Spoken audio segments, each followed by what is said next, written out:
This is Shikha Srivastava from mathematics farm. आज हम लोग क्या पढ़ेंगे? आज हम लोग क्लास 6 का चैप्टर 5 पढ़ने वाले हैं। इस चैप्टर का नाम है अंडरस्टैंडिंग एलिमेंट्री शेप्स और ये मैं 2023 अपडेटेड एनसीईआरटी सिलेबस के अकॉर्डिंग आप लोगों को पढ़ा रही हूँ। तो चलिए क्लास स्टार्ट करते हैं। सबसे पहले हम देखेंगे क्या क्या टॉपिक्स हमें करने हैं कवर इस चैप्टर के अंदर। ठीक है, तो first topic is introduction to understanding elementary shapes. Then second topic is measuring line segments. Line segment आप लोगों को पता है, दिस इज लाइन सेगमेंट। इसके दो एंड पॉइंट होते हैं और ये फिक्स लाइन होती है, तो इसकी लेंथ को हम लोग मेजर कर सकते हैं। ठीक है, देन उसके बाद एंगल्स। एंगल्स में हम लोग पढ़ेंगे right angle, straight angle and complete angle. Then फिर से angles, acute angle, obtuse angle and reflex angle, इनके बारे में हम स्टडी करेंगे। देन उसके बाद मेजरिंग एंगल्स। अब एंगल को हम मेजर कैसे करेंगे ये भी हम इस चैप्टर के अंदर कवर करेंगे। देन उसके बाद परपेंडिकुलर लाइंस। परपेंडिकुलर लाइंस क्या होती है ये भी हम लोग देखेंगे। Then classification of triangles. Triangles का क्लासिफिकेशन दो बेसिस पे होता है, साइड के बेसिस पे और एंगल के बेसिस पे। Then quadrilaterals. क्वाड्रिलेटरल क्या होते हैं? तो 4 लाइन सेगमेंट से बना क्लोज्ड फिगर क्वाड्रिलेटरल कहलाता है। ठीक है, इसके अंदर हम लोग पढ़ेंगे rectangle, square and rhombus. Then उसके बाद पॉलीगन्स। पॉलीगन्स एक क्लोज्ड कर्व होता है जो कि लाइन सेगमेंट से मिलके बना होता है। तो ये सारे टॉपिक्स हम इसमें करेंगे cover. So introduction part start करते हैं। There are so many shapes around us made up of lines or curves. हमारे सराउंडिंग में बहुत सारे ऐसे शेप्स हैं जो लाइंस या फिर कर्व से मिलकर बने होते हैं। We organize them into line segments, angles, triangles, polygon and circle, etc. हम इनको ऑर्गेनाइज करते हैं जैसे line segment, angle, triangle, polygon, circle etcetera. These shapes are of different size and measure.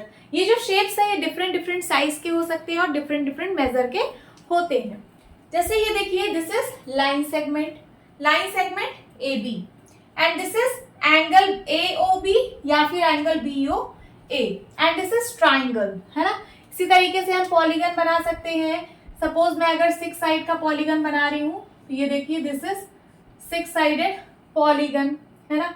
Circle, ऐसे सारे हम शेप अपने अगल बगल सराउंडिंग में देखते हैं। अब आगे हम क्या पढ़ेंगे? आगे हम पढ़ेंगे measuring the line segment. Line segment तो हम लोग बना लेते हैं, बट इसकी लेंथ को कैसे मेजर करना है, इसके क्या क्या वेज हैं, ये सब हम पढ़ेंगे। देन उसके बाद मेजरिंग एंगल्स, एंगल को कैसे मेजर करते हैं ये भी हम पढ़ेंगे। एंड देन ट्राइंगल का क्लासिफिकेशन ऑफ ट्राइंगल पढ़ेंगे। तो अभी सबसे पहले हम पढ़ते हैं measuring the line segment. Now the topic is measuring line segments. अब हम लाइन सेगमेंट को मेजर करना सीखेंगे। लाइन सेगमेंट क्या होता है? तो लाइन सेगमेंट लाइन का एक पोर्शन होता है। ठीक है, लाइन आप लोगों ने पढ़ा है, लाइन क्या होता है? ये देखिए, दिस इज लाइन। इसके दोनों साइड एरो होते हैं। एरो क्या शो करता है कि ये राइट साइड भी एंडलेसली बढ़ता जा रहा है और लेफ्ट साइड भी एंडलेसली बढ़ता जा रहा है, ये कभी एंड नहीं होगा। This is line. बट अगर मैं इसका एक पोर्शन कट कर दूं, सपोज मैंने यहां से यहां तक इस लाइन को कट कर दिया और इस पॉइंट का नाम दे दिया ए और इस पॉइंट का नाम बी दे दिया, तो ये जो पोर्शन आया है ए बी, ये क्या है? ये लाइन सेगमेंट है। ये एक फिक्स लेंथ होती है, इसको आप मेजर कर सकते हो। तो कैसे मेजर करना है इसके लिए यहाँ पे कुछ वेज दे रखे हैं। तो first is comparison by observation. आप देख के बता सकते हो कि कौन सा लाइन सेगमेंट छोटा है, कौन सा लाइन सेगमेंट बड़ा है। अगर आपको 2 लाइन सेगमेंट दे दिया जाए या 2 से ज्यादा लाइन सेगमेंट दे दिया जाए और आपको कंपैरिजन करने को बोला जाए, तो आप कभी कभी देख के बता सकते हो कि ये लाइन सेगमेंट इस लाइन सेगमेंट से बड़ी है, बट कभी कभी आप नहीं भी बता सकते हो। जैसे यहाँ पे देखिए, we can tell which line segment is greater than other just by observing the 2 line segment, but it is not sure.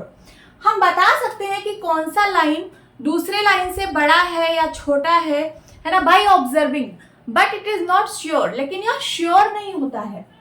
Then in the adjoining figure, ये जो adjoining का मतलब ये जो बगल में फिगर गिवन है, we can clearly say that AB is greater than CD.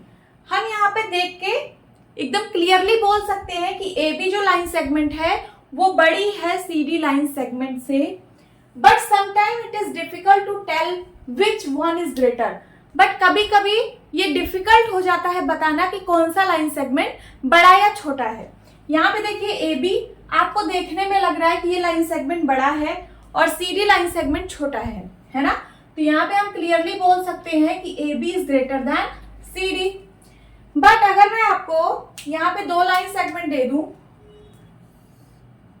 This is A B and this is C D, तो क्या आप बाय ऑब्जर्वेशन मीन्स अपनी आंखों से देख के बता सकते हो कि कौन सा लाइन सेगमेंट बड़ा है या फिर छोटा है? क्या आप बता सकते हो क्लियरली? नहीं बता सकते हो, क्योंकि ये दोनों लाइन सेगमेंट देखने में लगभग सेम लेंथ की लग रही हैं, है ना।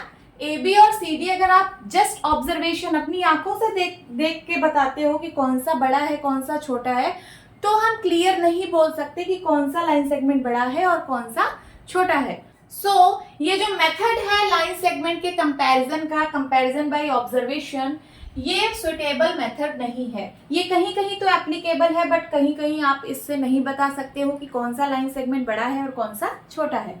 सो हम next method of comparing line segment देखेंगे। Okay, now second method is comparison by tracing. अब हम ट्रेस करके लाइन सेगमेंट को कंपेयर करेंगे। In this method, we have to trace one line on paper, then put the traced line segment on the other line to check which one is greater. जैसे हमें दो line segment को compare करना है ना, तो इसमें क्या करेंगे, हम एक ट्रेसिंग पेपर लेंगे। ट्रेसिंग पेपर को बटर पेपर या फिर ऑयल पेपर भी बोलते हैं। ये एकदम थिन पेपर होता है। ये देखिए मेरे पास ट्रेसिंग पेपर है, एकदम थिन सा पेपर है और ये हल्का सा ट्रांसपेरेंट होता है। अगर आप इसके ऊपर रखेंगे तो ये देखिए ये लाइन आपको क्लियरली विजिबल हो रही है। ये देखिए ये पॉइंट ए और ये पॉइंट बी विजिबल हो रहा है। तो इसको क्या करना है, जैसे आपको इन दोनों लाइन को कंपेयर करना है, तो आप पहले किसी भी लाइन के ऊपर आप इस पेपर को रख दीजिए। ठीक है, सपोज मैं ए बी के ऊपर रखती हूँ और ए बी के ऊपर रख के फिर इसके एंड पॉइंट से ये जो लाइन है इस पे ड्रॉ कर लीजिए। ठीक है, मैंने एग्जैक्ट वही लाइन ड्रॉ कर ली जो ए बी लाइन थी। ये देखिए ए बी लाइन को मैंने यहाँ पे ड्रॉ कर लिया। अब मुझे क्या करना है कि इसके एंड पॉइंट को सी डी लाइन सेगमेंट के एक एंड पे रखना है। ठीक है, तो मैं सी पॉइंट पर रख रही हूँ इसका एक एंड। तो मैंने इस एंड को यहाँ पे रखा और फिर मैं यहाँ से देख लूंगी कि ये लाइन सेगमेंट इससे छोटी है कि बड़ी है। ये देखिए ये यहीं तक आ रही है और डी पॉइंट हमारा यहाँ तक है। इसका मतलब ये जो सी डी लाइन सेगमेंट है ये बड़ा है और ए बी लाइन सेगमेंट छोटा है। ये देखिए ये यहीं कहीं तक आ रहा है, यहाँ तक, है ना। ए बी जो लेंथ है वो सिर्फ यहीं तक आ रही थी, तो सी डी लेंथ बड़ी है। सो हम क्या लिखेंगे, C D is greater than A B. ऐसे इससे कंपेयर करते हैं।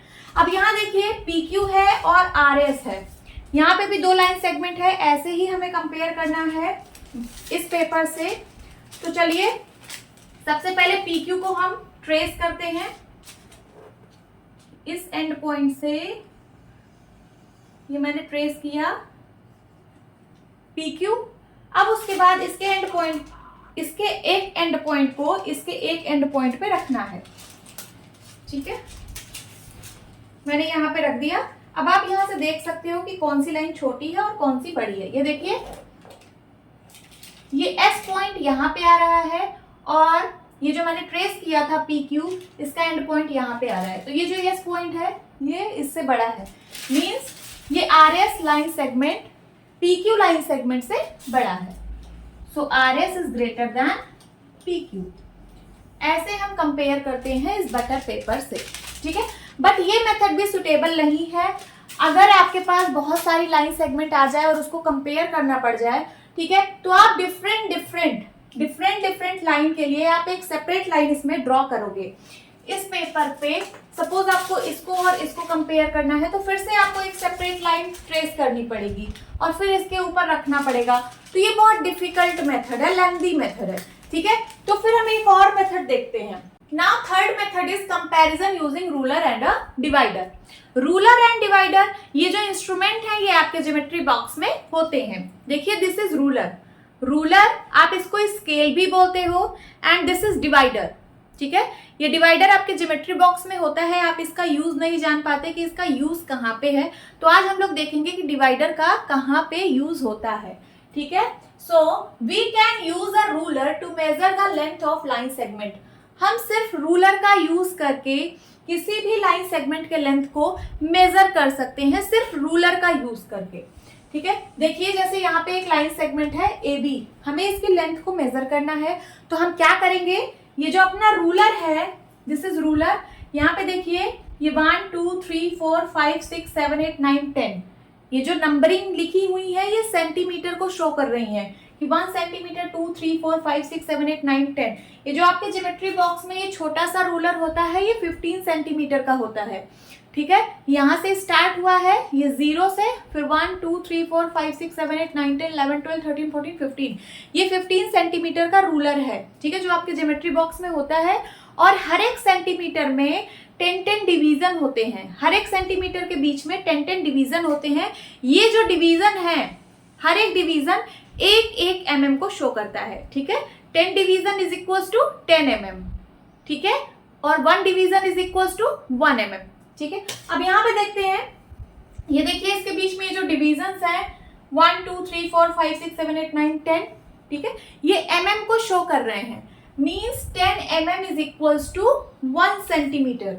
मैं इसको लिख सकती हूँ 10 mm is equals to 1 centimetre, क्योंकि हर एक सेंटीमीटर में 10-10 डिवीजन है और वही डिवीजन mm को शो करते हैं।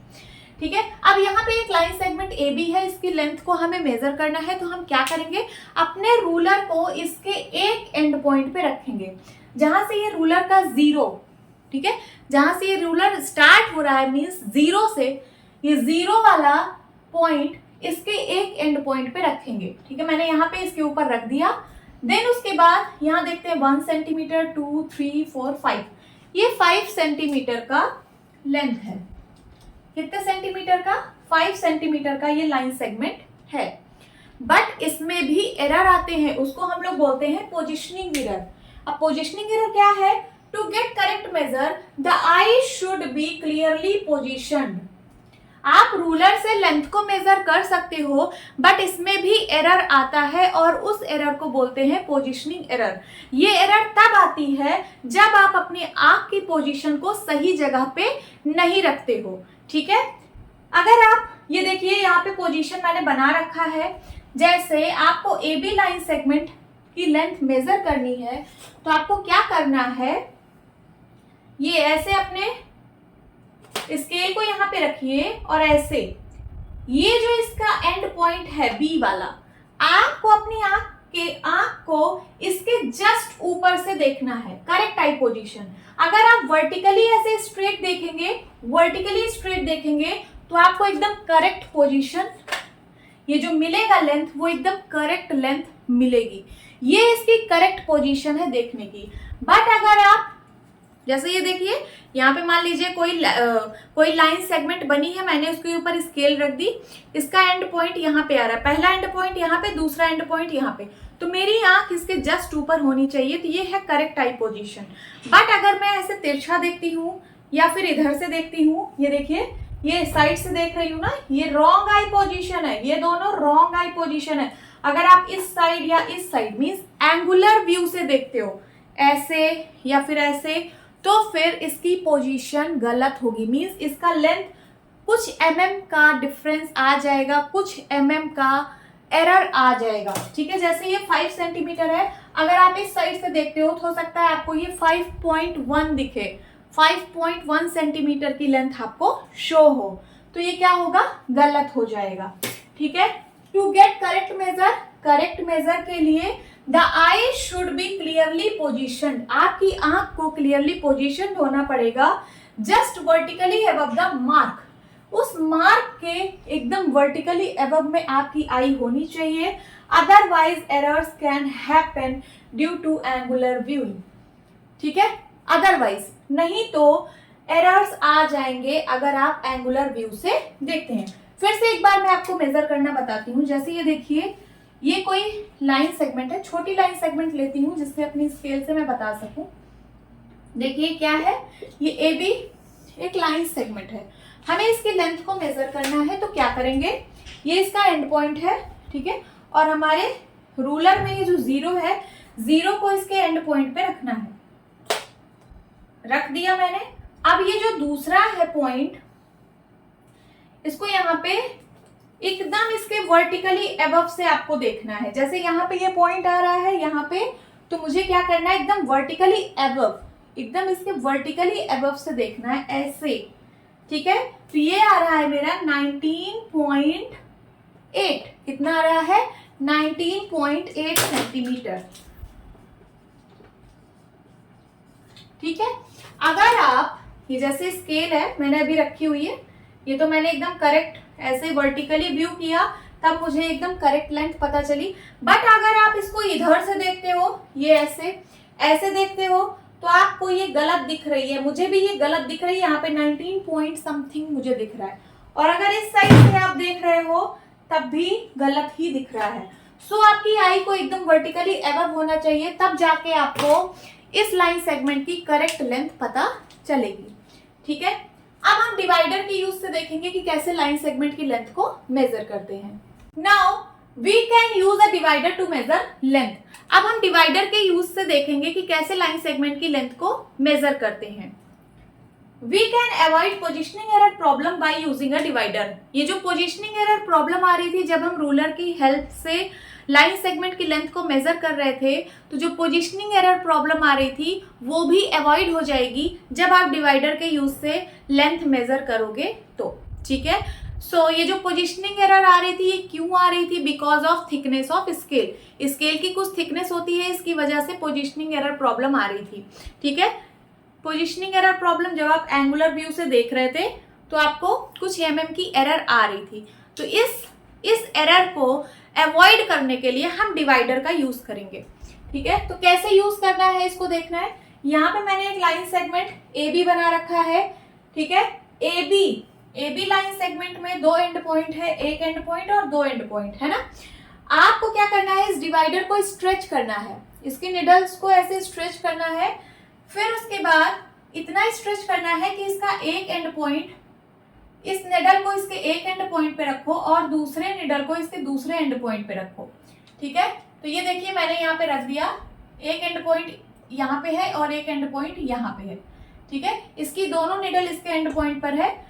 अब ये मैंने लेंथ यहाँ पे ले ली है, इस डिवाइडर में इस लाइन सेगमेंट की लेंथ मैंने ले ली है। अब हमें देखना है कि ये लेंथ कितनी है, तो हम अपने स्केल को यहाँ पे रखेंगे और इस एक निडल को 0 पे रखेंगे और दूसरा निडल यहाँ पे इसकी लेंथ को बता देगा। तो कितना आ रहा है, 11 सेंटीमीटर एग्जैक्ट।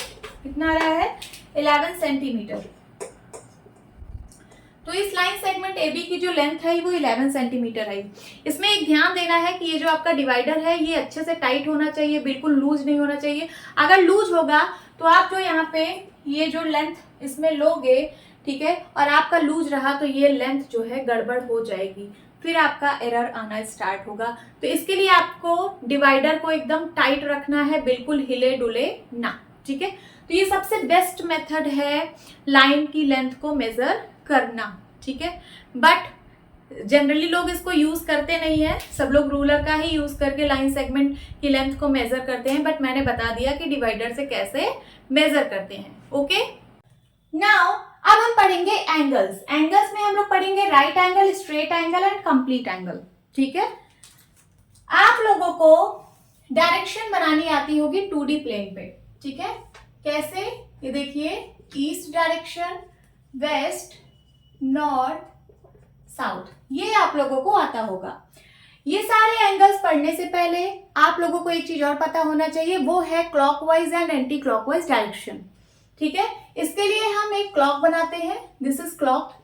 यहाँ पे 12, 6, 3, 9, 10, 11, 1, 2, 4, 5, 7, 8, this is clock.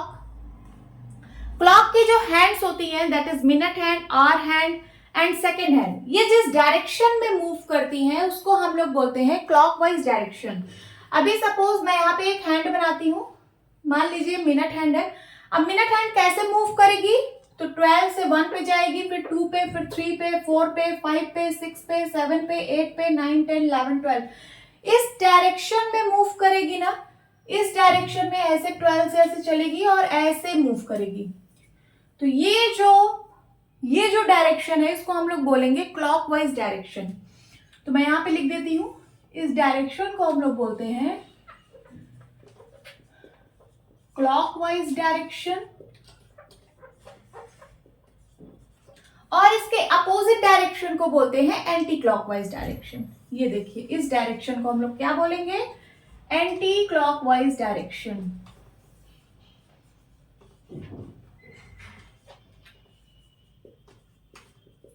I hope आप लोगों को यहां तक समझ में आया होगा। अब फिर से मैं ये जो डायरेक्शन सिस्टम है यहां पे मैं बनाती हूं, east, west, north and south. आप लोगों को पता है कि एक कंप्लीट रिवॉल्यूशन में 360 डिग्री का एंगल बनता है। देखिए, अगर मैं यहां से स्टार्ट करूं, ये एक लाइन है, सपोज लाइन सेगमेंट है, मैं यहाँ पे एंगल बना रही हूँ, यहाँ पे मैं बना रही हूँ, ये देखिए यहाँ से स्टार्ट हुआ और ये देखिए कंप्लीट रिवॉल्यूशन कर लिया, एक पूरा सर्कल बना लिया, ठीक है। तो ये कितने डिग्री का एंगल बनाएगा, 360 डिग्री का एंगल।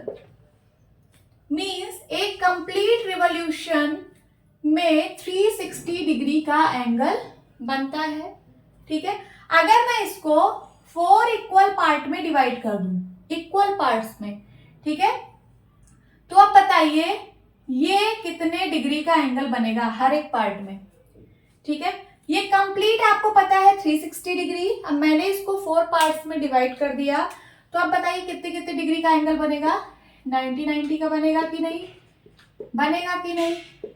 आप लोग पढ़ भी चुके हो कि ये जो एंगल होता है ये कितने डिग्री का एंगल होता है, 90 डिग्री। तो वही तो मैंने यहाँ पे बनाया है, ये देखिए 90 डिग्री, फिर से ये 90 डिग्री, ये वाला, देन ये वाला 90 डिग्री और ये वाला 90 डिग्री, ये सब आप लोग को पता है, ठीक है। सो अगर मैं ये जो डायरेक्शन सिस्टम मैंने बनाया है, अभी सपोज मैं नॉर्थ की तरफ फेस कर रही हूं, किधर, नॉर्थ डायरेक्शन में मैंने फेस किया है, और यहां से मैं रिवॉल्व करूंगी, कैसे, नॉर्थ से ईस्ट पे जाऊंगी, ईस्ट से साउथ पे जाऊंगी, देन साउथ से वेस्ट पे गई, और वेस्ट से फिर से मैं नॉर्थ पे पहुंच गई, ठीक है। मैं नॉर्थ की तरफ फेस की थी, फिर यहां से मैंने रोटेट किया या फिर रिवॉल्व किया और फिर से मैं पहुंच गई नॉर्थ पे। तो बताइए कितने डिग्री का एंगल बना, 360 डिग्री का बना कि नहीं, बना ना। इसी 360 डिग्री एंगल को हम लोग बोलते हैं क्या, complete angle. This is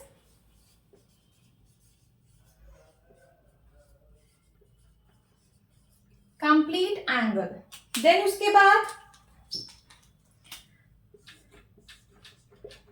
east, west, north and south. अभी भी मैं यहाँ पे नॉर्थ साइड पे फेस कर रही हूँ, ठीक है, मेरा फेस नॉर्थ पे है, नॉर्थ डायरेक्शन में है। मैं यहाँ पे खड़ी हूँ, ठीक है, मैं यहाँ से रोटेट कर रही हूँ, नॉर्थ से ईस्ट में गई और ईस्ट से साउथ, ठीक है। अब बताइए कितने डिग्री का एंगल बना। तो यहां से आप लोग को पता चल रहा है कि ये जब कंप्लीट रिवॉल्यूशन कर रहा था तो 360 डिग्री का एंगल बन रहा था। अब यहाँ देखिए हाफ रिवॉल्यूशन हो रहा है कि नहीं, ये फुल रिवॉल्यूशन था और ये हाफ रिवॉल्यूशन है, तो यहाँ पे कितने डिग्री का एंगल बनेगा, 360 का हाफ बनेगा कि नहीं, हाँ बनेगा। तो कितने डिग्री का एंगल होगा, 180 डिग्री का एंगल होगा। इसी 180 डिग्री को हम लोग बोलते हैं क्या, स्ट्रेट एंगल। लिख लीजिए, स्ट्रेट एंगल। देन उसके बाद east, west, north and south. मेरा फेस नॉर्थ डायरेक्शन में है, मैं नॉर्थ से रोटेट कर रही हूं या फिर रिवॉल्व कर रही हूं, किस डायरेक्शन में, ईस्ट डायरेक्शन में। मैं नॉर्थ से ईस्ट की तरफ रिवॉल्व की हूं। अब बताइए कितने डिग्री का एंगल बनेगा। तो यहाँ पे देखिए, जब यहां से यहां हाफ रिवॉल्यूशन हो रहा था, ये देखिए फुल रिवॉल्यूशन में 360 डिग्री, हाफ रिवॉल्यूशन में 180 डिग्री, तो यहाँ पे क्वार्टर रिवॉल्यूशन हो रहा है। Quarter means fourth part. जैसे सर्कल है, सर्कल को 4 पार्ट में, 4 इक्वल पार्ट में डिवाइड किया, तो हर एक पार्ट को हम लोग क्वार्टर बोलते हैं। ठीक है, तो क्वार्टर में बताइए कितने डिग्री का एंगल बनेगा। आप यहां से भी निकाल सकते हो। यहाँ पे कितने क्वार्टर थे, 1 2 3 4 क्वार्टर थे कि नहीं। ठीक है, तो 4 क्वार्टर में 360 डिग्री का एंगल बन रहा था। तो बताइए 1 क्वार्टर में कितने डिग्री का एंगल बनेगा। तो 1 में बताइए कितने का बनेगा। तो 360 डिग्री डिवाइड बाय 4 बनेगा कि नहीं। 360 को 4 से डिवाइड करिए, 4 9 जा 36, तो कितने डिग्री का एंगल बनेगा यहाँ पे, 90 डिग्री का एंगल बनेगा। और इसी 90 डिग्री को हम लोग क्या बोलते हैं, right angle. This is right angle. Okay, now east west north south. अब ध्यान से समझिएगा, ठीक है। मेरा फेस नॉर्थ डायरेक्शन में है, मैं नॉर्थ से क्लॉकवाइज रोटेट कर रही हूं ईस्ट की तरफ, तो कितने डिग्री का एंगल बना, 90 डिग्री। और 90 डिग्री को हम लोग क्या बोलते हैं, राइट एंगल बोलते हैं कि नहीं। 90 डिग्री को क्या बोलते हैं, राइट एंगल। ठीक है, अब यहां पे देखिए,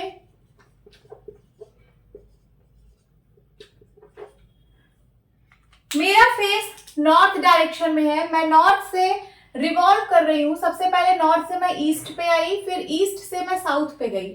कितने डिग्री का एंगल बना, ये 90 डिग्री और ये 90 डिग्री।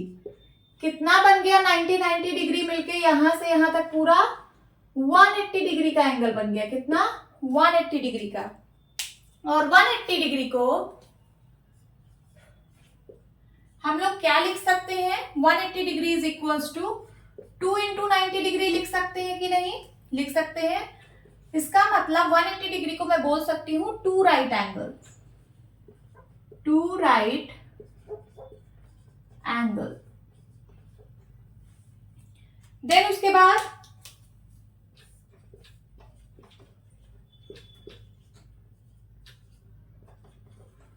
फिर से मेरा फेस नॉर्थ पे है, मैं नॉर्थ से रिवॉल्व करूंगी, नॉर्थ से ईस्ट पे आई, ईस्ट से साउथ पे, देन साउथ से वेस्ट पे। ठीक है, अब बताइए कितने डिग्री का एंगल बना। तो ये 90 डिग्री, ये 90 डिग्री और ये 90 डिग्री। 90 90 90 कितना हो गया, यहां से यहां तक कितना हो गया, 270 डिग्री बना कि नहीं। और 270 डिग्री को क्या मैं 3 राइट एंगल लिख सकती हूं, देखिए कैसे। 270 degree is equals to 3 into 90 degree. देखिए 90 90 90 means 3 into 90 degree is equals to 3 right angle. ठीक है, then east west north and south.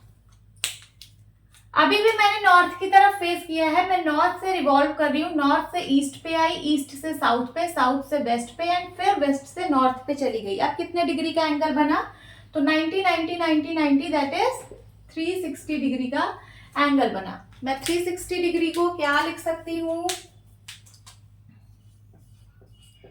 क्या 360 डिग्री को मैं 4 इंटू 90 डिग्री लिख सकती हूँ, 4 इंटू 90 डिग्री लिख सकती हूँ, मीन्स 4 राइट एंगल के बराबर है ये, 4 राइट एंगल। ठीक है, और 360 डिग्री को हम लोग क्या बोलते हैं, 360 डिग्री को हम लोग कंप्लीट एंगल भी बोलते हैं, कंप्लीट एंगल।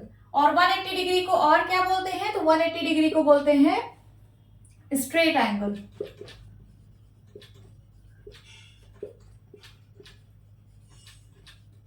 ठीक है, यहां तक समझ में आया, लिख लीजिए। अब हम लोग क्लॉक में समझेंगे कि कैसे right angle, straight angle and complete angle बनता है। ठीक है, तो ये देखिए यहाँ पे मैंने एक क्लॉक बना रखा है, क्लॉक की मैंने एक हैंड बनाई है, suppose this is minute hand, ठीक है, ये क्लॉक की मिनट हैंड है। अब बताइए क्लॉक पे कितने डिवीजन होते हैं, तो देखिए 1 डिवीजन, 2, 3, 4, 5, 6, 7, 8, 9, 10, 11, 12 डिवीजन होता है क्लॉक में। कितना? 12 डिवीजन होता है। और ये जो मिनट हैंड है, अगर मैं बोलूं कि ये मिनट हैंड क्लॉकवाइज रिवॉल्व कर रही है, ठीक है, क्लॉकवाइज रिवॉल्व कर रही है, 12 से 1 पे गई, 1 से 2 पे, 2 से 3 पे, 4, 5, 6, 7, 8, 9, 10, 11, 12, फिर से ये 12 पे ही पहुंच गई, मीन्स 12 पे है, ये पूरा ऐसे रिवॉल्व करके फिर से 12 पे पहुंच गई। तो बताइए कितने डिग्री का एंगल बना? 360 डिग्री का बना कि नहीं? ये 360 डिग्री का एंगल बना कि नहीं? बन गया। क्लॉक में होते कितने हैं? 12 डिवीजन। तो 12 डिवीजन जो बराबर होगा वो होगा 360 डिग्री के। 12 division is equal to 360 degree. तो बताइए 1 डिवीजन में कितने डिग्री का एंगल बनेगा? ये जो डिवीजन है 1 डिवीजन में कितने डिग्री का एंगल बनेगा? तो चलिए निकाल लेते हैं। 1 डिवीजन में कितने डिग्री का एंगल बनेगा? 360 बाई 12, दैट इज 30 डिग्री। तो 1 डिवीजन में कितने डिग्री का एंगल बनेगा? 30 डिग्री। तो आप देखिए ये जो 12 से 1, ये 1 डिवीजन है, इसमें कितने डिग्री का एंगल बनेगा? 30 डिग्री। मीन्स अगर आपकी क्लॉक की हैंड, कोई भी हैंड मान सकते हैं, मैं मिनट हैंड मान रही हूं, अगर ये 12 पे है और ये 12 से 1 पे आ जाती है, ठीक है, 12 से 1 पे आ जाती है, तो ये कितने डिग्री का एंगल बना? ये बना 30 डिग्री का एंगल। समझ में आया? उसी तरीके से अगर ये आपकी मिनट हैंड 12 पे है और ये 12 से 2 पे आ जाती है, ठीक है, 12 से 2 पे आ जाती है, तो यहाँ पे कितने डिग्री का एंगल बना? तो देखिए कितने डिवीजन हुए? 1 डिवीजन, 2 डिवीजन। 1 डिवीजन में 30 डिग्री का एंगल बनता है, तो 2 डिवीजन में 60 डिग्री। तो ये कितने डिग्री का एंगल बनेगा? 60 डिग्री। अब यहाँ पे समझते हैं, सपोज आपकी मिनट हैंड 12 पे है और ये 12 से 3 पे आ जाती है, ठीक है, 12 पे थी फिर 3 पे आ गई, तो कितने डिग्री का एंगल बनेगा? ये कितने डिवीजन हुए आप काउंट कर लीजिए। ये देखिए 1 डिवीजन, 2 डिवीजन, 3 डिवीजन। 1 डिवीजन में 30 डिग्री का एंगल बनता है, तो 3 डिवीजन में 3 3 जा 9, दैट इज 90 डिग्री का एंगल बनेगा। अब यहाँ देखिए, सपोज आपकी मिनट हैंड 12 पे है और ये 12 से किस पे आ गई? 6 पे। पहले 12 पे थी, फिर 12 से किस पे आ गई? 6 पे। तो बताइए कितने डिग्री का एंगल बना? तो आप डिवीजन काउंट कर लीजिए, फिर उसको 30 से मल्टीप्लाई कर दीजिए जितने भी डिवीजन है।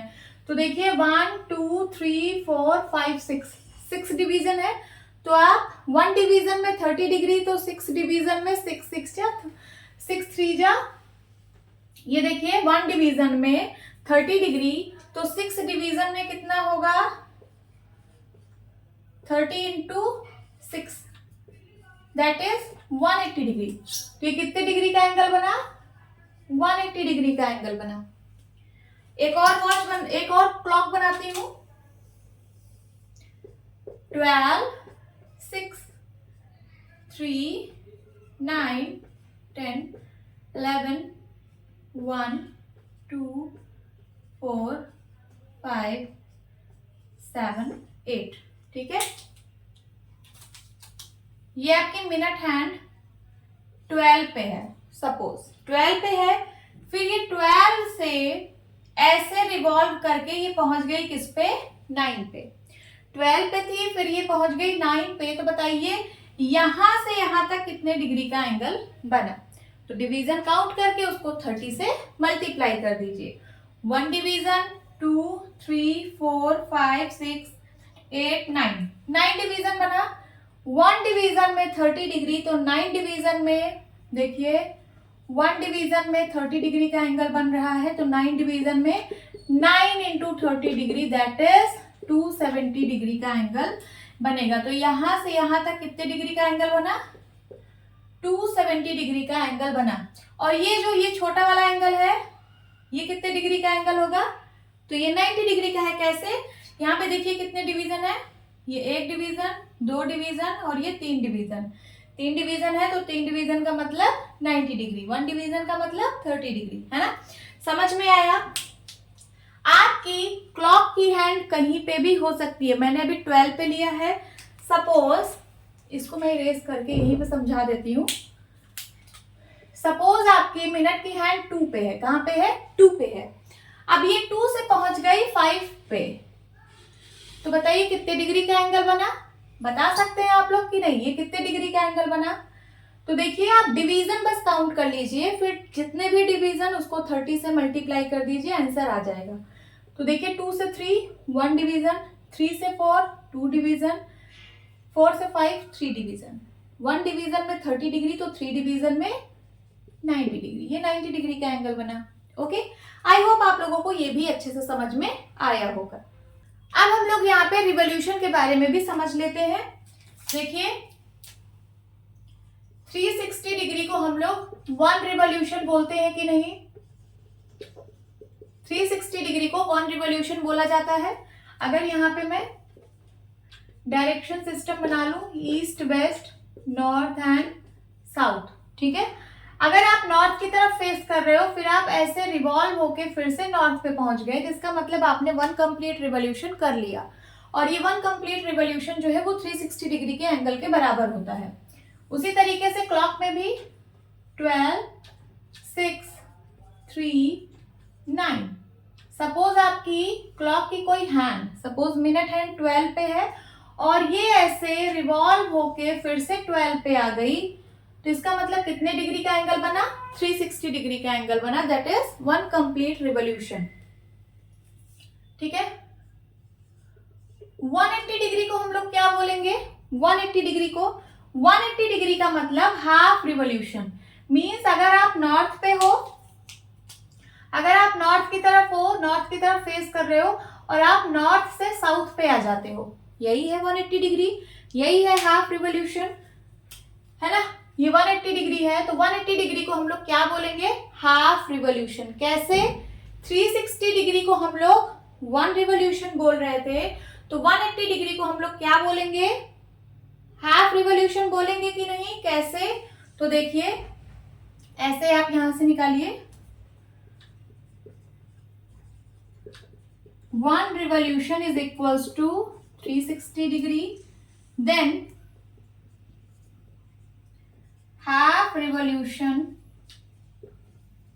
is equals to 1 revolution में 360 डिग्री, तो हाफ रिवॉल्यूशन में 360/2 दैट इज 180 डिग्री। तो 180 डिग्री को हम लोग क्या बोल सकते हैं? हाफ रिवॉल्यूशन बोल सकते हैं कि नहीं? बिल्कुल बोल सकते हैं।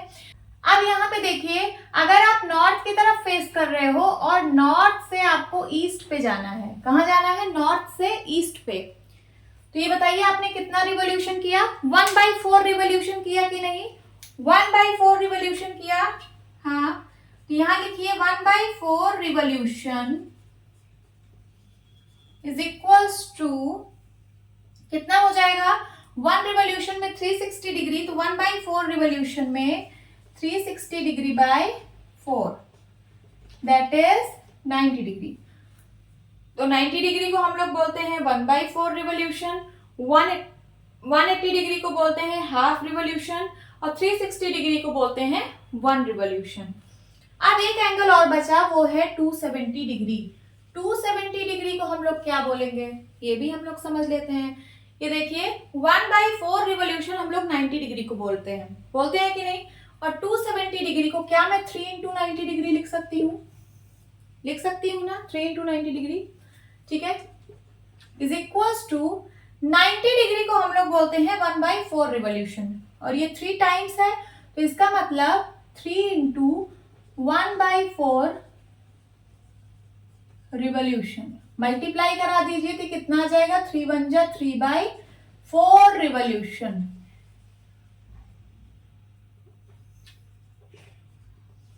ये बहुत इंपॉर्टेंट है, आप लोग इसको ध्यान से समझना।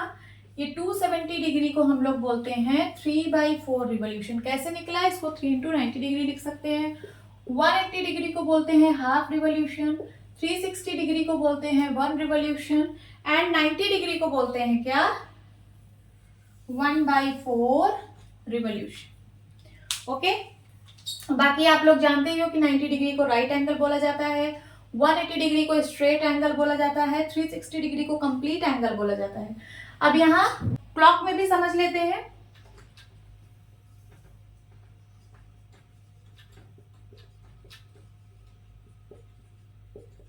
ठीक है, ये कंप्लीट एंगल था, ये कितने डिग्री का एंगल था, 360 डिग्री।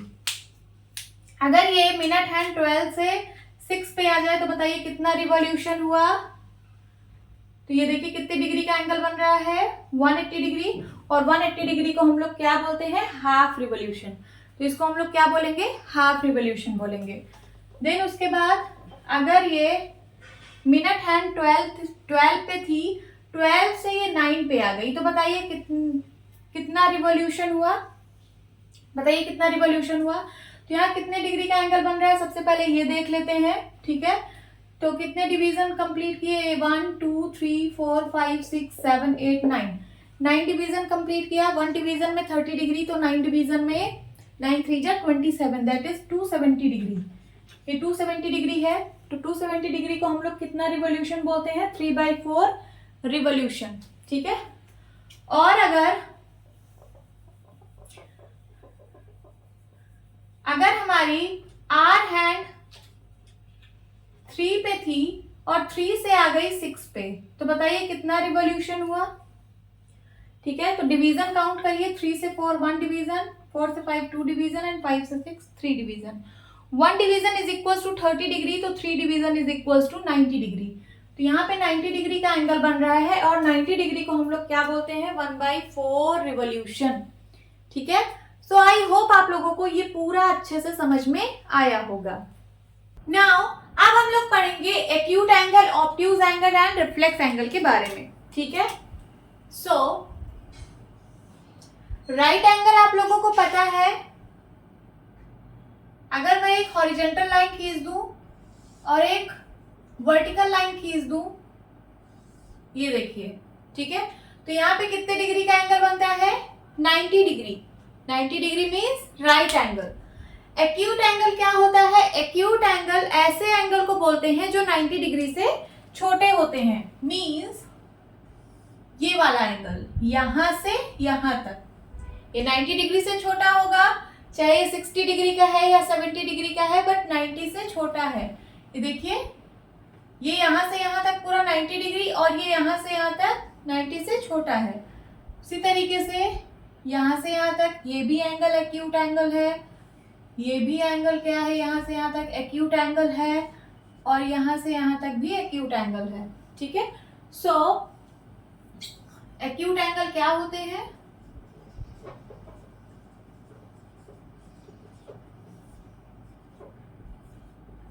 लेस देन 90 डिग्री, इसको हम लोग बोलते हैं acute angle.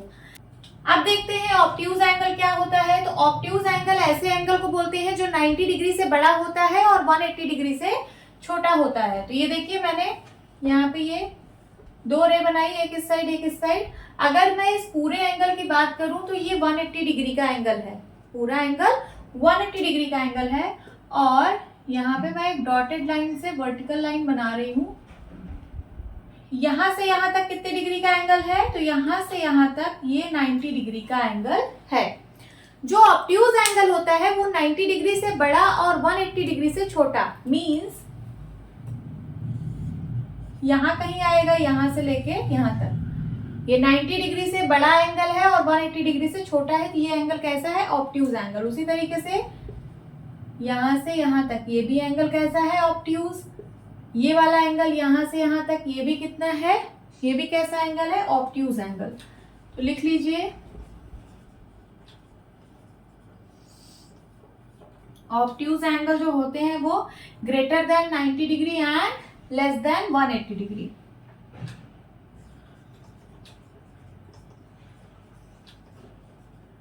Greater than 90 degree and less than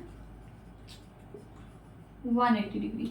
ठीक है, अब बचा क्या, रिफ्लेक्स एंगल। तो रिफ्लेक्स एंगल किसको बोलते हैं, रिफ्लेक्स एंगल ऐसे एंगल को बोलते हैं जो 180 डिग्री से बड़े होते हैं और 360 डिग्री से छोटे होते हैं। तो देखिए ये है हमारा यहां से यहां तक 180 डिग्री। अब ये जो रिफ्लेक्स एंगल है ये 180 डिग्री से बड़ा होता है, मींस यहाँ कहीं आएगा ये वाला एंगल, यहां से लेके यहां तक। ये देखिए यहां से यहां तक 180 डिग्री था, देखिए यहां से यहां तक 180 डिग्री है और इतना बड़ा है। तो ये 180 डिग्री से बड़ा है तो हम लोग इसको क्या बोलेंगे, रिफ्लेक्स एंगल। और ये भी एंगल कैसा है, रिफ्लेक्स, यहां से लेके यहां तक। ये भी एंगल कैसा है, यहां से लेके यहां तक, ये भी एंगल रिफ्लेक्स एंगल है। लिख लेते हैं।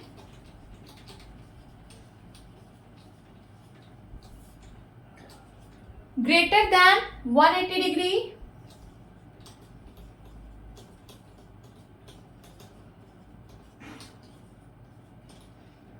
And less than 360 degree, less than 360 degree. अब 360 डिग्री कहाँ होगा, तो देखिए अगर मैं ये वाली रे से स्टार्ट कर रही हूँ, यहां से ये 0 है, 0 से स्टार्ट करूं और पूरा ऐसे रिवॉल्व करके मैं फिर से इसी रे पे पहुंच जाऊं, तो ये पूरा कंप्लीट रिवॉल्यूशन ये 360 डिग्री कहलाता है, ठीक है। और 360 डिग्री एक कंप्लीट एंगल होता है, वो रिफ्लेक्स एंगल नहीं होता है। तो 360 डिग्री से छोटा मींस यहां तक, ठीक है, यहां से लेके यहां तक ये भी कैसा एंगल है, ये भी रिफ्लेक्स एंगल है।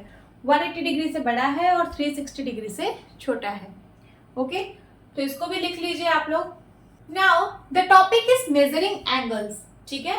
एंगल तो हम लोगों ने पढ़ लिया कि क्या होता है, acute angle, obtuse angle, reflex angle, straight angle, right angle, complete angle, ये सब हम लोग पढ़ चुके हैं। बट अब एंगल को मेजर कैसे करते हैं, ठीक है। तो हम लोग एंगल को मेजर करते हैं इस प्रोटेक्टर से। आपके ज्योमेट्री बॉक्स में ये इंस्ट्रूमेंट होता है, इसको हम लोग प्रोटेक्टर बोलते हैं। इसी की हेल्प से हम लोग एंगल को मेजर करते हैं, ठीक है। इस प्रोटेक्टर में देखिए ये 180 डिग्री आप इधर से स्टार्ट करेंगे तो यहाँ 0 से ये पूरा 180 डिग्री है। और अगर इस साइड से देखते हैं तो यहाँ से भी 0 से आपको 180 डिग्री तक दिखेगा, ठीक है। ये हाफ सर्कल शेप का होता है, डी, इसको हम लोग डी भी बोलते हैं। देखिए डी शेप का है। तो इसमें देखिए क्या है, ये नीचे एक लाइन है, इसको हम लोग बोलते हैं बेस लाइन। और ये इसका मिड पॉइंट है, ये जो है इसका मिड पॉइंट है, ठीक है। ये क्या है, बेस लाइन है। हम क्या करेंगे, ये हमारे पास दो एंगल है, हमें इसको मेजर करना है। तो ये जो इसका बेस लाइन है और यहाँ जो मिड पॉइंट है, एकदम मिड में जो पॉइंट है, इस मिड पॉइंट को मैं इस वर्टेक्स पे रखूंगी, ठीक है। इसके मिड पॉइंट को मैं यहाँ वर्टेक्स पे रखूंगी। ये देखिए आप लोग थोड़ा ध्यान से देखिएगा, रख दिया मैंने, ठीक है। और ये जो बेस लाइन है, ये जो बेस लाइन है, ये इस एंगल के किसी एक आर्म पे रखना है। दो आर्म है यहाँ पे, OA arm and OB arm, है कि नहीं। तो हम एक आर्म पे इसके बेस लाइन को रखेंगे। तो ये देखिए यहाँ पे मैंने रख दिया।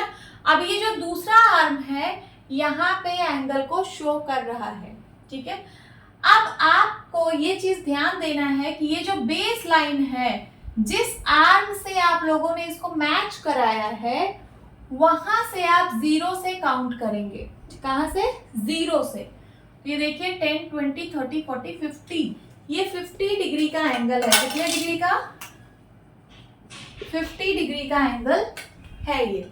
अब इसको देखते हैं कितने डिग्री का एंगल है। तो यहाँ पे ये जो इसका वर्टेक्स है और इस प्रोटेक्टर का जो मिड पॉइंट है, दैट इज ये मिड पॉइंट दिख रहा है, इस मिड पॉइंट को इस वर्टेक्स पे रखना है, ठीक है। तो ये मैंने रख दिया, मिड पॉइंट को वर्टेक्स पे रख दिया, ठीक है। और इसके बेस लाइन को इस आर्म से मैच करा दिया, ठीक है, OA आर्म से। अब जिस आर्म से मैच कराया है वहां से 0 से काउंट करना है। तो ठीक है, यहाँ देखिए 0, 10, 20, 30, 40, 50, देखिए कितना आ रहा है ये यहाँ पे एंगल। तो ये 0 से देखिए ये आ रहा है 150 डिग्री, ठीक है। तो ये कितने डिग्री का एंगल है, 150 डिग्री का एंगल है। ऐसे ही आप लोग को एंगल को मेजर करना है। Okay, now the topic is perpendicular lines. Perpendicular lines क्या होती हैं? तो when the two lines intersect and the angle between them is a right angle, then the lines are said to be perpendicular. ठीक है, जब दो line एक दूसरे को इंटरसेक्ट करती हैं, देखिए यहाँ पे ये लाइन CD और ये लाइन AB एक दूसरे को इंटरसेक्ट कर रही है किस पॉइंट पर? D पॉइंट पर। तो जब दो लाइन एक दूसरे को इंटरसेक्ट करती हैं, ठीक है, और उनके बीच का जो एंगल है वो 90 डिग्री हो, ये देखिए ये लाइन AB थी और ये लाइन CD है, ये दोनों एक दूसरे को इंटरसेक्ट कर रही है पॉइंट D पर, और इनके बीच का जो एंगल है वो कितने डिग्री का है? 90 degree, that is right angle. तो जब दो लाइन एक दूसरे को 90 डिग्री पर इंटरसेक्ट करें तो हम उन दोनों लाइंस को परपेंडिकुलर लाइंस बोलते हैं। Then the lines are said to be perpendicular. तो फिर ये लाइंस जो होंगी ये कैसी लाइंस होंगी? परपेंडिकुलर लाइंस होंगी। Here AB and CD are intersecting at point D।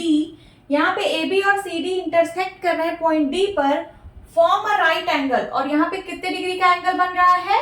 90 degree, that is right angle. We will write it as AB perpendicular CD।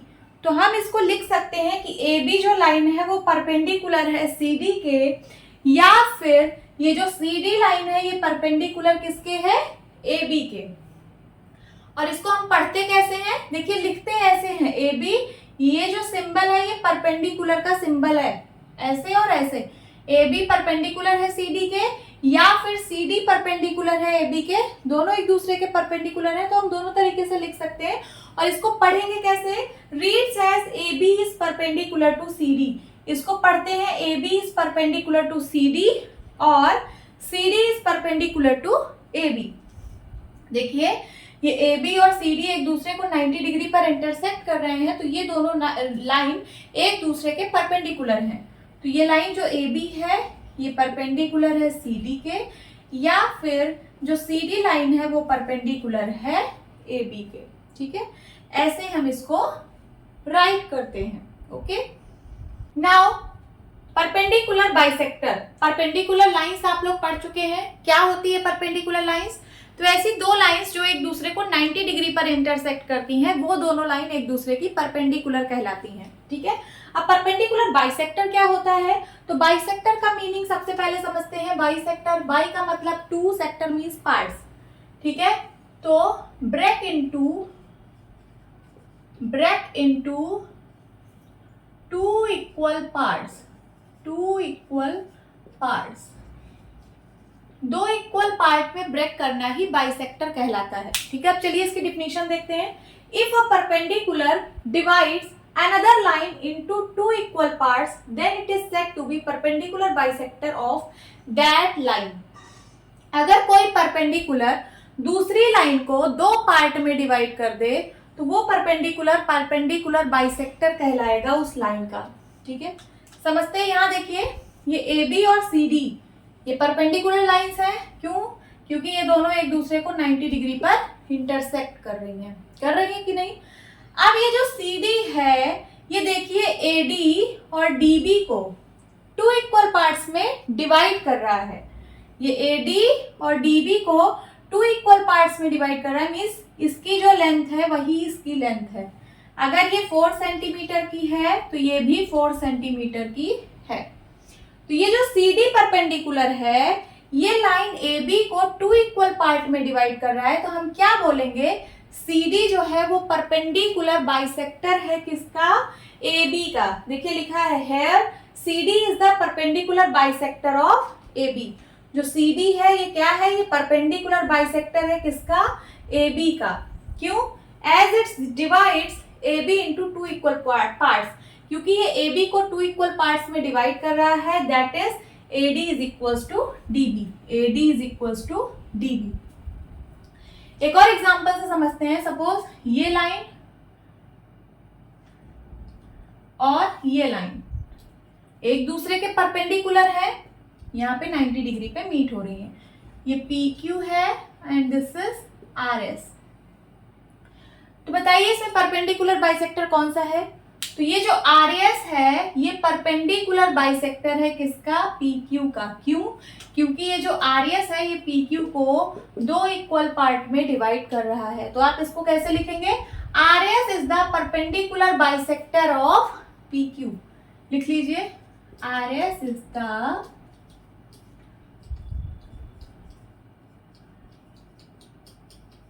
perpendicular bisector of PQ as it divides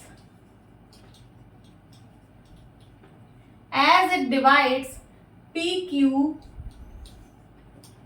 into two equal parts। क्योंकि ये PQ को दो equal part में divide कर रहा है, that is PS is equals to SQ। PS is equals to SQ। ठीक है, तो आप लोगों को परपेंडिकुलर बाइसेक्टर भी अच्छे से समझ आ गया होगा। आप लोग परपेंडिकुलर लाइंस पढ़ चुके हैं। अब चलिए इस पर बेस्ड एक क्वेश्चन करते हैं। Question is which of the following are models for perpendicular lines. ठीक है, यहाँ पे 4 पॉइंट्स दिए हैं, आपको बताना है कि इसमें कौन सा मॉडल है परपेंडिकुलर लाइंस का। ठीक है, तो first is the adjacent edges of table top. Adjacent edges of table top, तो टेबल का टॉप कैसे होता है, रेक्टेंगुलर शेप का होता है, ऐसे ही होता है टेबल का टॉप।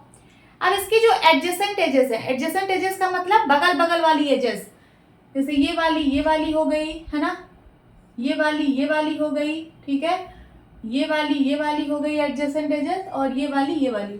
तो क्या ये परपेंडिकुलर लाइन का मॉडल है, मींस क्या ये परपेंडिकुलर लाइंस बना रही हैं। तो देखते हैं एडजेसेंट एजेस के बीच में कितने डिग्री का एंगल बन रहा है। तो ये देखिए, ये वाली एज और ये वाली एज एडजेसेंट एज है, इसके बीच में कितने डिग्री का एंगल बन रहा है, 90 डिग्री। तो क्या ये दोनों लाइंस जो है वो परपेंडिकुलर लाइंस का मॉडल है, यस। उसी तरीके से यहाँ भी देख लीजिए, ये वाली एज और ये वाली एज एडजेसेंट एज है, इसके बीच में 90 डिग्री का एंगल बन रहा है। ठीक है, तो मीन्स ये दोनों परपेंडिकुलर लाइंस हैं।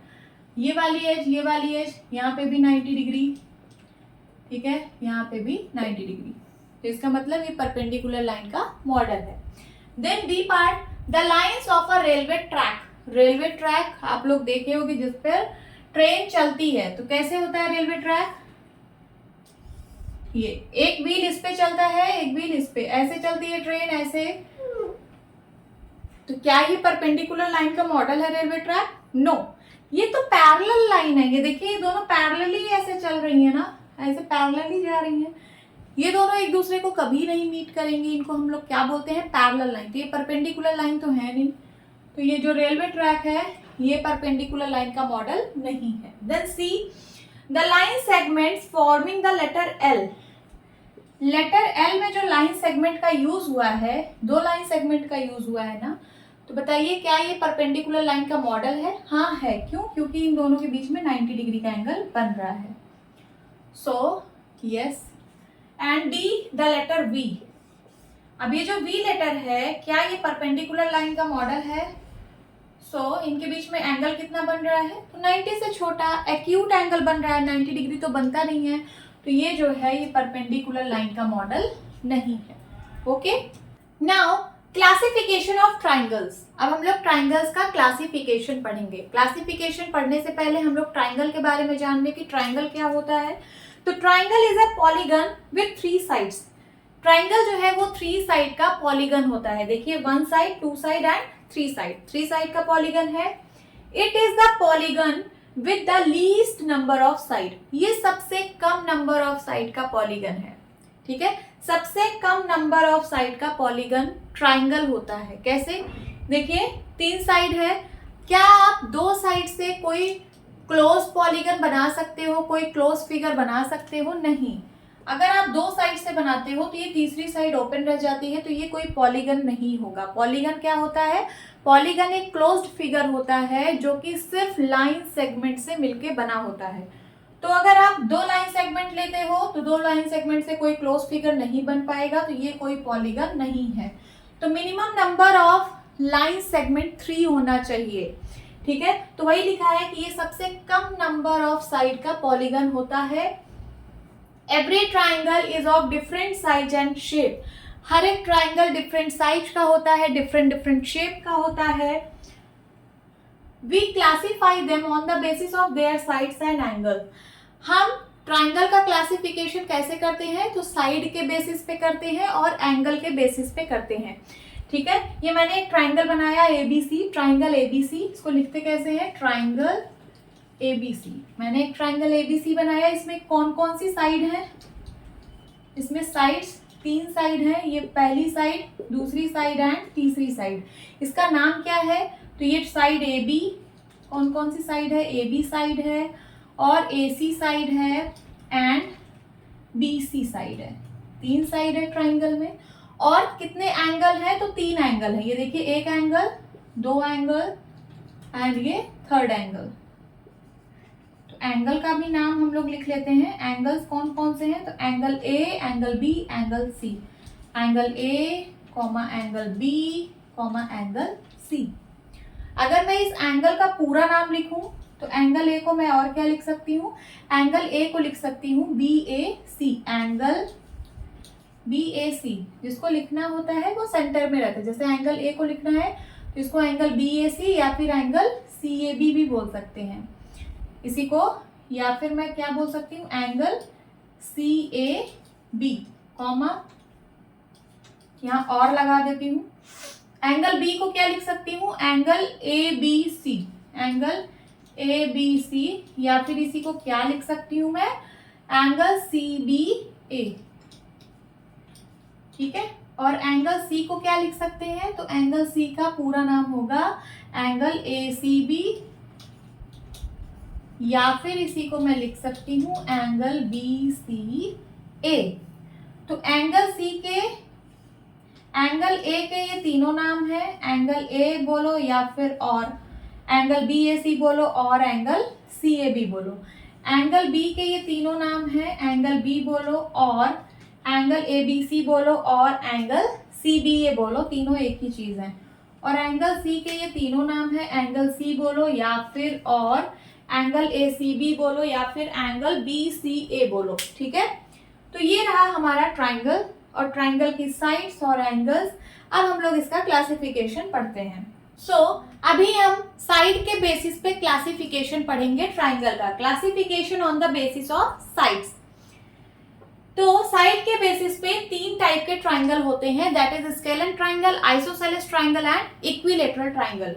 क्या होते हैं ये triangle, scalene triangle, all the sides are different in length. ठीक है, ट्राइंगल में 3 साइड होती है, अगर तीनों साइड की लेंथ डिफरेंट हो तो हम लोग ऐसे ट्राइंगल को कैसा ट्राइंगल बोलेंगे, स्केलन ट्राइंगल बोलते हैं। जैसे यहाँ पे देखिए ट्राइंगल एबीसी मैंने बनाया है, इसमें जो साइड AB है और साइड BC है और साइड AC है, ये आपको दिख रहा होगा कि तीनों की लेंथ डिफरेंट डिफरेंट है।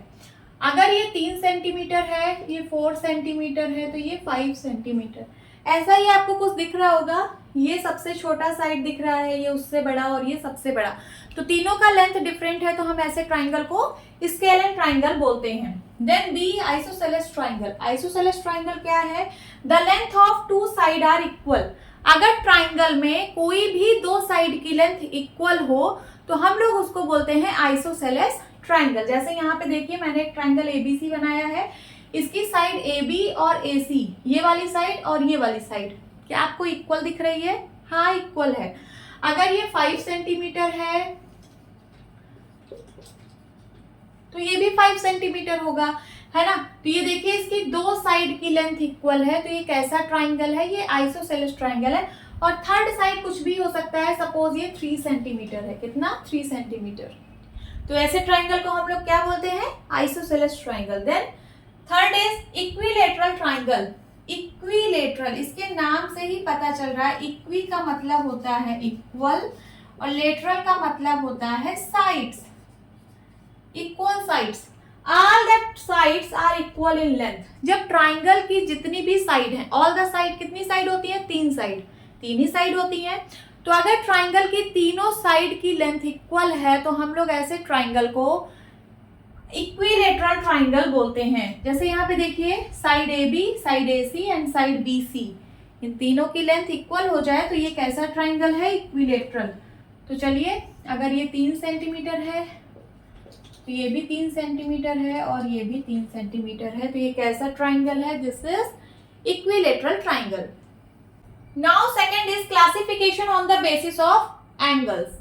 ठीक है, अभी तक हम लोगों ने साइड के बेसिस पे ट्राइंगल का क्लासिफिकेशन पढ़ा, अब एंगल के बेसिस पे ट्राइंगल का क्लासिफिकेशन पढ़ेंगे।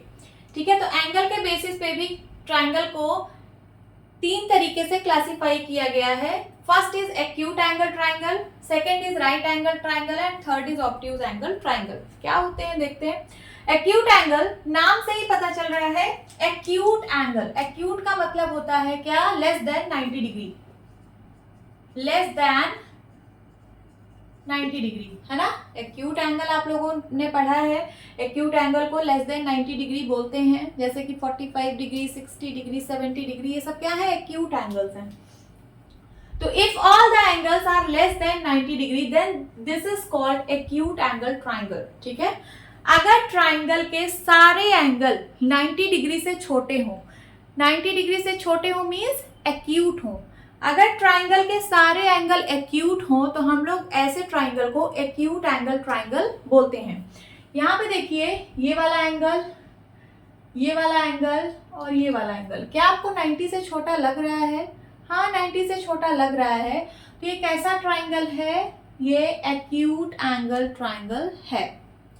Then B, right angle triangle. Right का मतलब होता है 90 degree.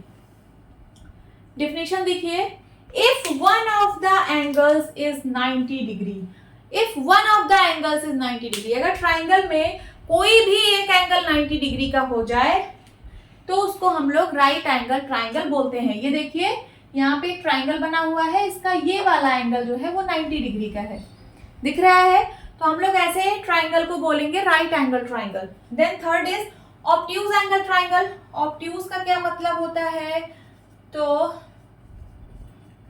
greater than 90 degree and less than 180 degree, है ना। यही पढ़ा है आप लोगों ने ऑब्ट्यूज एंगल के बारे में। So if one of the angle, कोई भी एक एंगल, कोई भी एक एंगल ऑब्ट्यूज एंगल हो जाए, क्या हो जाए, ऑब्ट्यूज एंगल हो जाए, तो हम लोग ऐसे ट्राइंगल को ऑब्ट्यूज एंगल ट्राइंगल बोलेंगे। कोई भी एक एंगल अगर 90 डिग्री से बड़ा हो जाए, ठीक है, तो हम लोग ऐसे ट्राइंगल को ऑब्ट्यूज एंगल ट्राइंगल बोलेंगे। यहाँ देखिए इस फिगर में ये वाला जो एंगल है, ये देखिए आपको 90 से बड़ा दिख रहा है कि नहीं, दिख रहा है। कैसे, ये देखिए हॉरिजॉन्टल लाइन है, यहाँ पे मैं अगर डॉटेड एक वर्टिकल लाइन ड्रॉ करूं तो यहाँ से यहाँ तक ये 90 डिग्री बन रहा है। तो ये वाला जो एंगल है ये 90 से बड़ा है कि नहीं, है। तो ऐसे ट्राइंगल को हम लोग क्या बोलेंगे, obtuse angle triangle. So this is obtuse angle triangle. Okay, now quadrilaterals. क्या है क्वाड्रिलेटरल, तो क्वाड्रिलेटरल का मतलब समझते हैं। क्वाड का मतलब होता है 4 एंड लेटरल का मतलब होता है साइड्स। लेटरल्स का मतलब साइड्स। तो ऐसा पॉलीगन जिसकी 4 साइड होती हैं उसको हम लोग बोलते हैं क्या, क्वाड्रिलेटरल। अब आप लोग को पॉलीगन का मतलब पता है कि पॉलीगन क्या होते हैं।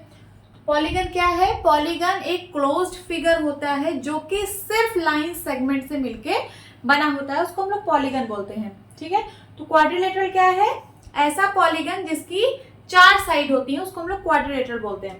अब क्वाड्रिलेटरल में हम लोग पढ़ेंगे रेक्टेंगल, स्क्वायर, रोम्बस, है ना, ये सारी चीजें हम पढ़ेंगे। रेक्टेंगल में भी 4 साइड होती है, स्क्वायर में भी 4 साइड होती है और रोम्बस में भी 4 साइड होती है ना। सो 4 साइडेड फिगर के बारे में हम लोग पढ़ेंगे। First is rectangle. Rectangle it has 2 pairs of equal opposite sides. ठीक है, अपोजिट साइड्स क्या होती हैं, जैसे ये वाली साइड और ये वाली साइड, ये दोनों साइड अपोजिट साइड्स हैं।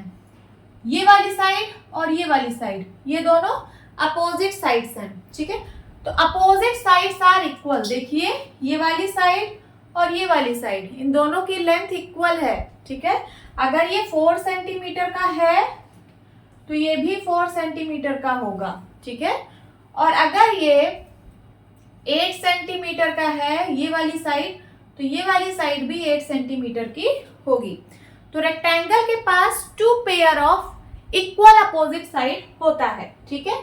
Then second point, opposite sides are parallel. जो अपोजिट साइड्स हैं वो एक दूसरे के पैरेलल भी होते हैं, ठीक है। ये देखिए ए बी साइड जो है वो सी डी के पैरेलल है। पैरेलल का मतलब आप लोग को पता है, पैरेलल लाइंस वो लाइंस होती हैं जो एक दूसरे को कभी मीट नहीं करती हैं। जैसे रेलवे ट्रैक की लाइन, रेलवे ट्रैक की लाइन ऐसे चलती चली जाती है ना, एकदम ऐसे, एकदम ऐसे चलती चली जाती है, कभी एक दूसरे को मीट नहीं होगी, ठीक है। तो ये कैसी लाइन है, ये पैरेलल लाइंस हैं। तो ये ए बी और सी डी, इसको आप एक्सटेंड करते चले जाओ, ये कभी एक दूसरे को मीट नहीं होगी। कैसी लाइंस है, पैरेलल लाइंस। और ये देखिए ए सी और बी डी, ये भी क्या है, अपोजिट साइड है, ये दोनों भी पैरेलल है। तो अपोजिट साइड जो है वो इक्वल भी है और पैरेलल भी है, ठीक है। Then all the angles are the right angle. इसमें जितने भी एंगल हैं वो सारे 90 डिग्री के एंगल हैं, 90 डिग्री के एंगल। देन उसके बाद fourth is diagonals are equal. Diagonal क्या होते हैं, तो इस वर्टेक्स को इस वर्टेक्स से मिला दीजिए, ठीक, क्या बन गया, ये एक डायगोनल है। और ये भी क्या है, ये भी क्या है, एक डायगोनल है, ठीक है। तो रेक्टेंगल में कितनी डायगोनल होती है, 2 डायगोनल होती है और दोनों डायगोनल इक्वल होगी। अगर ये डायगोनल की लेंथ 10 सेंटीमीटर है तो ये भी डायगोनल की लेंथ कितनी होगी, 10 सेंटीमीटर होगी। तो इसके 4 पॉइंट थे, चारों पॉइंट आप लोगों को अच्छे से पता होना चाहिए, ठीक। Second is square. All the 4 sides are equal. Square आप लोग जानते हो, ये है स्क्वायर। स्क्वायर की जितनी भी साइड होती हैं, 4 साइड होती हैं, वो सारी इक्वल लेंथ की होती हैं, ठीक है। अगर ये 4 सेंटीमीटर का है तो ये भी 4 सेंटीमीटर का है, ये भी 4 सेंटीमीटर एंड ये भी 4 सेंटीमीटर का है। तो इसकी जितनी भी साइड्स है वो सब इक्वल लेंथ की होती हैं, वही लिखा है, all the 4 sides are equal. Then उसके बाद second point, opposite sides are parallel. Opposite side क्या है, ये वाली साइड और ये वाली साइड, ये अपोजिट है। उसी तरीके से ये वाली साइड और ये वाली साइड, ये अपोजिट है। ए बी और सी डी, ये क्या है, अपोजिट साइड्स है, ये पैरेलल है। अभी मैंने बताया पैरेलल का मतलब कि अगर ए बी को एक्सटेंड कर दो और सी डी को एक्सटेंड कर दो तो ये एक दूसरे को कभी मीट नहीं करेगी। ये दोनों लाइन कैसी है, पैरेलल लाइंस, ये ऐसे सीधी चलती चली जाएंगी, है ना। उसी तरीके से ए सी और बी डी, इसको आप एक्सटेंड कर दो तो ये ऐसे चलती चली जाएंगी, एक दूसरे को कभी मीट नहीं करेंगी। तो ये लाइंस क्या है, पैरेलल है, means opposite sides are parallel. Third point, all the angles are the right angle. जितने भी एंगल हैं वो सब कितने कितने डिग्री के हैं, 90 डिग्री के हैं। 90 डिग्री मींस राइट एंगल।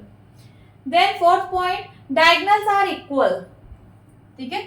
अगर मैं इसका डायगोनल ड्रॉ करूं, ये देखिए एडी एक डायगोनल हो गया और सीबी एक डायगोनल हो गया, एडी और सीबी।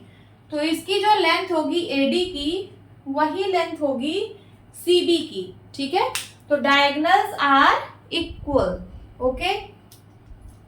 Now parallelogram. पैरेललोग्राम भी क्वाड्रिलेटरल है क्योंकि इसमें भी 4 साइड होता है, ठीक है। अब देखते हैं, it has 2 pairs of parallel opposite sides. इसके पास 2 पेयर होता है पैरेलल अपोजिट साइड्स का, मींस इसमें भी अपोजिट साइड्स पैरेलल होती हैं, जैसा कि रेक्टेंगल और स्क्वायर में होती थी। अपोजिट साइड जो होती थी वो पैरेलल होती थी, है ना, रेक्टेंगल में भी, स्क्वायर में भी। पैरेललोग्राम में भी अपोजिट साइड्स पैरेलल हैं। ये देखिए, ये वाली साइड ए बी और साइड सी डी, ये अपोजिट साइड है, ये एक दूसरे के पैरेलल है। And then A C and B D, A C और बी डी भी अपोजिट साइड है, ये दोनों भी पैरेलल है, ओके। तो ये पॉइंट समझ में आया। देन सेकेंड पॉइंट है, square and rectangle are also parallelogram. मैंने अभी बताया कि स्क्वायर और रेक्टेंगल में भी अपोजिट साइड्स पैरेलल होती हैं, तो वो भी क्या है, पैरेललोग्राम है। ये वाला पॉइंट भी समझ में आया। देन उसके बाद third point, diagonals are not equal. अगर आप इसका डायगोनल बनाते हो, ये एडी डायगोनल एंड ये सीबी डायगोनल, तो ये इक्वल नहीं होगा। AD is not equal to CB, आप इसकी लेंथ को मेजर करना, ये दोनों लेंथ अलग अलग आएंगी, तो diagonals are not equal. And then fourth point, opposite angles are equal. अब अपोजिट एंगल्स क्या है तो बताती हूँ यहाँ पे।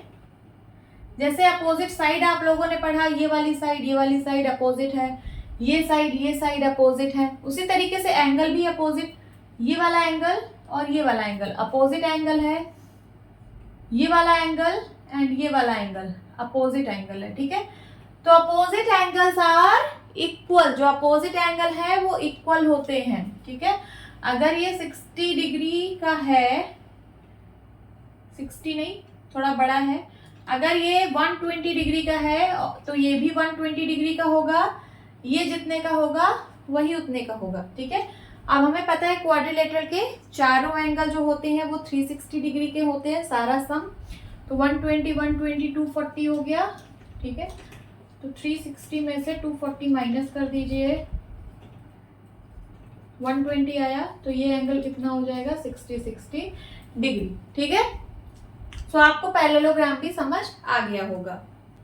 नाउ रोम्बस, रोम्बस भी 4 साइडेड पॉलीगन है, ठीक है। तो all the 4 sides are equal, इसकी भी चारों साइड इक्वल होती है, मींस ये वाली साइड, ये साइड, ये साइड, ये साइड, ये जितने भी सेंटीमीटर की होगी चारों उतने ही सेंटीमीटर की होगी। अगर ये 5 सेंटीमीटर का है तो ये भी 5, ये भी 5 और ये भी 5 सेंटीमीटर का होगा। First point clear. Then second point, opposite sides are parallel, इसमें भी जो अपोजिट साइड्स हैं वो पैरेलल होंगे। जैसे ए बी ये वाली साइड एंड सी डी, ये दोनों साइड आपको पैरेलल दिख भी रही है, इसको आप ऐसे एक्सटेंड करते चले जाओ, ये एक दूसरे को कभी मीट नहीं करेगी। और अपोजिट साइड कौन सी है, B C and A D, B C A D को ऐसे एक्सटेंड करते चले जाओ, ये कभी एक दूसरे को मीट नहीं करेंगी। तो अपोजिट साइड कैसी है, पैरेलल है। Second point clear. Then third point, opposite angles are equal, ये जो अपोजिट एंगल है, ये वाला एंगल और ये वाला एंगल, ये इक्वल होगा और ये वाला एंगल इस एंगल के इक्वल होगा। तो अपोजिट एंगल इक्वल होते हैं। Point clear. देन उसके बाद diagonals intersect each other at centre and at 90 degree. ये जो डायगोनल है इसके कौन कौन से, ये देखिए, ये वाला डायगोनल एंड ये वाला डायगोनल, ठीक है, ये डायगोनल है। डायगोनल एक दूसरे को इंटरसेक्ट करता है, ठीक है, एट द सेंटर, सेंटर पे इंटरसेक्ट करता है और यहाँ पे कितने डिग्री का एंगल बनता है, 90 डिग्री का। तो वो जो डायगोनल्स है इसके डायगोनल्स एक दूसरे को 90 डिग्री पर इंटरसेक्ट करते हैं, ठीक है। So this is rhombus. Now trapezium, trapezium भी क्वाड्रिलेटरल है, ठीक है, 4 साइडेड पॉलीगन है। So one pair of opposite sides is parallel, इसके बारे में सिर्फ एक ही पॉइंट गिवन है कि इसका कोई भी एक पेयर, अपोजिट साइड का एक पेयर ही पैरेलल होता है। जैसे देखिए ए बी और सी डी, ये क्या है, अपोजिट साइड्स हैं, और ए सी बी डी ये क्या है, अपोजिट साइड है। तो इसका सिर्फ एक ही अपोजिट साइड का पेयर पैरेलल होता है। जैसे देखिए ए बी और सी डी, ये आपको पैरेलल दिख रहे होंगे, ए बी को एक्सटेंड करिए और सी डी को एक्सटेंड करिए, ठीक है। तो ये एंडलेसली बढ़ते चले जाएंगे, एक दूसरे को कभी मीट नहीं करेंगे। तो यहाँ पे ए बी जो है वो पैरेलल है, पैरेलल का सिंबल ये होता है, ए बी पैरेलल है किसके, सी डी के। बट क्या ये ए सी और बी डी पैरेलल है, नहीं, ये पैरेलल नहीं है। अगर आप इसको एक्सटेंड करोगे ए सी को, ये देखिए मैं एक्सटेंड कर दी, और बी डी को अगर आप एक्सटेंड करोगे तो ये एक दूसरे को कहीं ना कहीं बहुत दूर जाके मीट कर जाएंगी, ठीक है। तो ये दोनों जो ये जो पेयर है अपोजिट साइड का, ये पैरेलल नहीं है। तो सिर्फ one pair of opposite side parallel होता है। उसी तरीके से ये भी एक ट्रेपेजियम है, इसमें देखिए पी क्यू और R S, P Q R S opposite sides हैं और ये दोनों पैरेलल है, क्योंकि अगर आप पी क्यू को एक्सटेंड करोगे, आर एस को एक्सटेंड करोगे, तो ये ऐसे ये एंडलेसली बढ़ते चले जाएंगे, ये एक दूसरे को कभी मीट नहीं करेंगे, ये पैरेलल हैं। तो मैं लिख सकती हूँ पी क्यू जो है वो पैरेलल है किसके, आर एस के। और ये जो पी आर है, क्यू एस है, ये भी अपोजिट साइड्स है। ये दोनों लेकिन पैरेलल नहीं है, क्यों, क्योंकि अगर आप इसको एक्सटेंड करोगे, तो ये देखिए मैंने इसको एक्सटेंड किया और इसको एक्सटेंड किया, तो ये देखिए ये कहीं पे जाके मीट हो गया। सो सिर्फ इसका अपोजिट साइड का सिर्फ एक पेयर ही पैरेलल होता है, यही है trapezium. Okay, now last topic is polygons. क्या होते हैं polygons? It is a simple closed curve made up of only line segments. ठीक है, ये सिंपल क्लोज्ड कर्व होता है जो कि सिर्फ लाइन सेगमेंट से मिलकर बना होता है। ठीक है, लाइन सेगमेंट आप लोग को पता है, this is line segment, line segment, line segment, है ना। सो ये सिंपल क्लोज्ड कर्व होता है। क्लोज्ड कर्व का मतलब जो पूरी तरीके से क्लोज हो, जिसका आप स्टार्टिंग पॉइंट और एंड पॉइंट जज ना कर पाए, उसको हम लोग क्लोज कर्व बोलते हैं, made up of only line segments. ठीक है, तो देखते हैं यहाँ पे पॉलीगन्स। नंबर ऑफ साइड, अगर नंबर ऑफ साइड 3 है तो हम लोग उसको क्या बोलते हैं? हम लोग उसको बोलते हैं ट्राइंगल। 3 साइड के पॉलीगन को हम लोग ट्राइंगल बोलते हैं। और इसका इमेज कैसे बनता है ये देखिए, दिस इज ट्राइंगल। अगर नंबर ऑफ साइड 4 हो तो हम लोग उसको क्या बोलेंगे? Quadrilateral. Quadrilateral, 4 sided polygon quadrilateral कहलाता है। अभी हम लोगों ने पढ़ा ये कैसे दिखेगा, ये कुछ ऐसे दिखेगा। ठीक है, 4 साइड होगी इसमें। देन उसके बाद 5 साइड का पॉलीगन पेंटागन। पेंटागन, पेंटा का मतलब 5 और गन का मतलब side. 1 side, 2 side, 3 side, 4 side and 5 side, this is pentagon. अगर 6 साइड हो तो उसको हम लोग बोलेंगे हेक्सागन। हेक्सागन, हेक्सा का मतलब 6, गन का मतलब साइड। अब यहाँ पे 6 साइड का मैं पॉलीगन बना रही हूँ, 1 2 3 4 5 6। ठीक है, दिस इज हेक्सागन। अगर 7 साइड हो तो हम लोग उसको बोलेंगे हेप्टागन। हेप्टागन, हेप्टा का मतलब होता है 7, गन का मतलब साइड। चलिए यहाँ पे 7 साइड का पॉलीगन बनाते हैं, 1 2 3 4 5 6 and 7, this is 7 sided polygon called heptagon. 8 side का पॉलीगन क्या कहलाता है? ऑक्टागन। ऑक्टागन, ऑक्टा का मतलब 8, गॉन का मतलब साइड।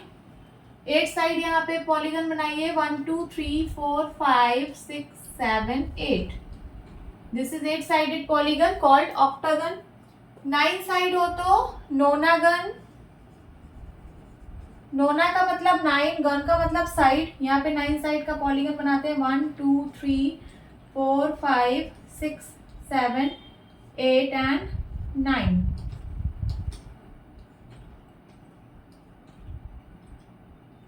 ठीक है, ये 9 साइड का पॉलीगन क्या कहलाएगा? नोनागन।